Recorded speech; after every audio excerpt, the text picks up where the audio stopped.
नमस्कार, मैं ओंकार पांडे और स्वागत है आपका न्यूज़ 18 राजस्थान के डिजिटल प्लेटफॉर्म पे। चीन ने पाकिस्तान को बहुत साफ और कड़ी चेतावनी दे दी है और कहा है कि अगर आप सुधरते नहीं हैं तो आगे आपको पैसा दिया जाना बंद कर दिया जाएगा। पाकिस्तान के army chief field marshal Asim Munir और चीन के विदेश मंत्री वांग यी की हाल ही में बीजिंग में एक अहम मुलाकात हुई। यह मीटिंग काफ़ी तनाव भरी बताई जा रही है। चीन ने इस मीटिंग में पाकिस्तान को दो टूक बता दिया कि सीपेक प्रोजेक्ट्स में लगातार हो रही देरी, ग्वादर पोर्ट का धीमा काम और सुरक्षा की खराब व्यवस्था अब बर्दाश्त नहीं की जाएगी। अगर ये समस्याएं जल्दी ठीक नहीं हुई तो सीपेक 2.0 के तहत कोई नया निवेश नहीं किया जाएगा। ऐसे में पहले से ही तबाह पाकिस्तान की अर्थव्यवस्था की हालत और भी बदतर हो सकती है। अब जानते हैं कि आखिर सीपेक यानी चीन पाकिस्तान इकोनॉमिक कॉरिडोर आखिर है क्या। दरअसल यह एक बहुत बड़ा आर्थिक प्रोजेक्ट है जिसकी कुल लागत करीब 62 अरब डॉलर बताई जाती है। इसमें पाकिस्तान में नई सड़कें, हाईवे, बिजली प्लांट, रेलवे और ख़ास तौर पर ग्वादर पोर्ट का विकास शामिल है। यह प्रोजेक्ट चीन की बेल्ट एंड रोड इनिशिएटिव का हिस्सा है। चीन का सपना है कि ग्वादर पोर्ट से उसके सामान सीधे अरब सागर तक पहुंचे और पाकिस्तान को भी इससे आर्थिक फायदा हो। लेकिन 10 साल बीत गए, फिर भी कई काम अधूरे पड़े हुए हैं। चीन का कहना है कि अगर ग्वादर पोर्ट आज पूरी क्षमता से चल रहा होता तो दोनों देश अब तक अरबों डॉलर का मुनाफा कमा चुके होते।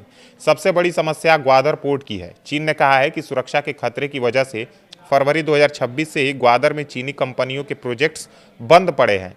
चीनी इंजीनियर और उनके स्टाफ वहां काम नहीं कर पा रहे हैं। बलूचिस्तान प्रांत में चीनी नागरिकों और उनकी संपत्तियों पर हमले लगातार बढ़ रहे हैं। वांग यी ने आसिम मुनीर से साफ साफ कहा कि चीनी लोगों के लिए फुल प्रूफ सुरक्षा यानी पूरी तरह पक्की और बिना किसी शर्त वाली सुरक्षा होनी चाहिए। अगर यह सुरक्षा नहीं सुधरी तो आगे कोई नया काम शुरू नहीं होगा। वहीं ईरान पाकिस्तान बॉर्डर की अस्थिरता भी एक गंभीर चिंता का विषय है।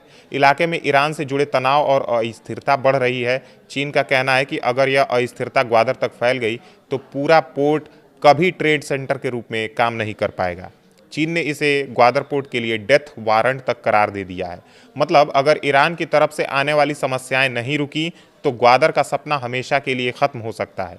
चीन इसे अपना प्रेशर पॉइंट मान रहा है क्योंकि बलूचिस्तान में चीनी निवेश पर इसका सीधा असर पड़ रहा है। चीन ने पाकिस्तान को क्षेत्रीय स्थिरता पर भी सख्त सलाह दी है और कहा है कि पाकिस्तान को अपनी नीतियां बदलनी होंगी ताकि इलाके में शांति बनी रहे। चीन ने अमेरिका और ईरान के बीच मध्यस्थता करने के पाकिस्तान के प्रयासों में समर्थन का भरोसा दिया है, लेकिन साथ ही चेतावनी दी है कि अगर बॉर्डर पर तनाव कम नहीं हुआ तो सीपेक का पूरा भविष्य खतरे में पड़ जाएगा। चीन की नाराज़गी इस बात से भी साफ है कि वह अब सिर्फ दोस्ती के नाम पर पैसा नहीं लगाना चाहता, उसे सॉलिड रिजल्ट चाहिए।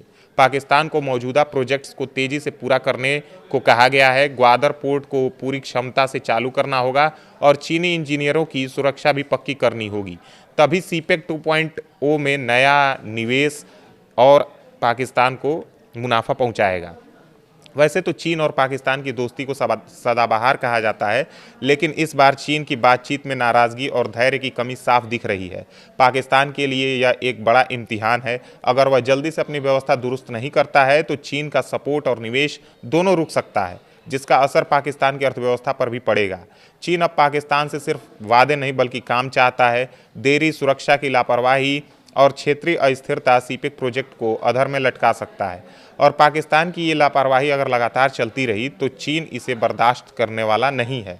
आपको बता दें कि सीपेक का एक बड़ा हिस्सा भारत के खिलाफ है, खासकर ग्वादर पोर्ट और चीन पाकिस्तान गलियारा, जो भारत की संप्रभुता का उल्लंघन करता है और हमारे क्षेत्रीय सुरक्षा हितों को चुनौती देता है।